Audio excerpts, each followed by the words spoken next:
Day, quote, Natural Family Month, but it's facing backlash from the Buckeye State's LGBTQ plus community. Let's bring in Ohio State Representative Beth Lear. She is one of the lawmakers who are sponsoring the bill. Ms. Lear, thank you so much for joining us. Really appreciate your time. So tell us, what is the idea here? What's the driving factor behind Natural Family Month? Well, the goal that Representative Williams and I have is just to try to encourage the creation of families and children, because we are seeing a very low birth rate in all of civilized society. Europe is seeing the birth rate fall through the cracks of the floor. We're seeing the birth rate fall. I think it's 1.6 in the United States. It's 1.7 in Ohio. But you need 2.1 at least children per family in order to replace your own population.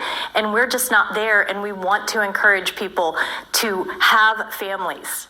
Yeah, so according to the CDC, here's the declining birth rate in the United States. They define it a little bit differently. 2022, it was 56 births per 1,000 women aged 15 to 44.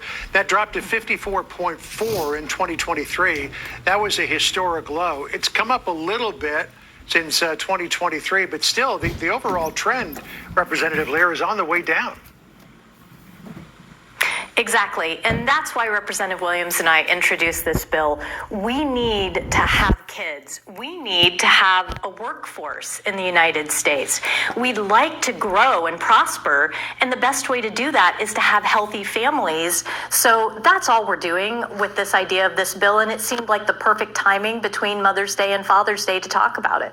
All right, so this is getting some backlash, as we pointed out at the top of this, from LGBTQ plus groups who are saying, hey, we can be parents too, even though the way that our family is doesn't fit the traditional mold of a family. One woman who is in a same-sex marriage named Vanessa Melendez said this. She said, the elephant in the room on how they've positioned it is on the word natural.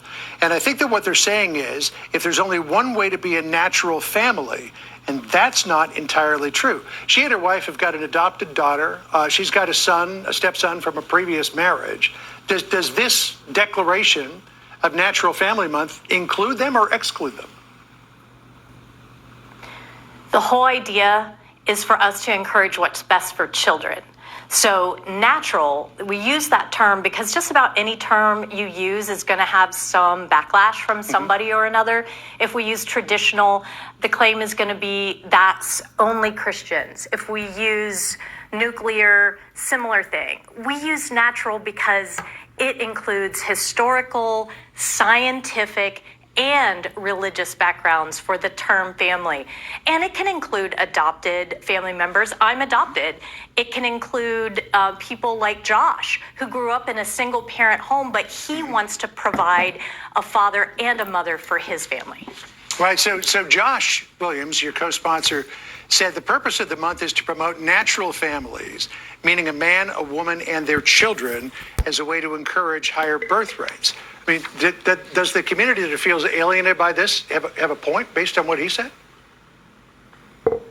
Well, it's not about them. This is about what's best for the kids. And that's why Representative Williams and I are doing this. We want to encourage our young people to get married. Marriages have also been declining ever since about the Depression. So we're looking at a way just to say, hey, the state thinks that getting married and having kids is a great idea. And we happen to know through studies that the best way to avoid poverty is to make sure you get your education and then you get married, get a job, and then have kids. So we're trying to encourage our young people to do things in the right order and to get married and have kids. It's a great blessing. All right, well, we'll keep watching it as it makes its way through the State House. We thank you for being with us today. Thank you very much. I appreciate your time. All right, we'll see you again soon. Now this.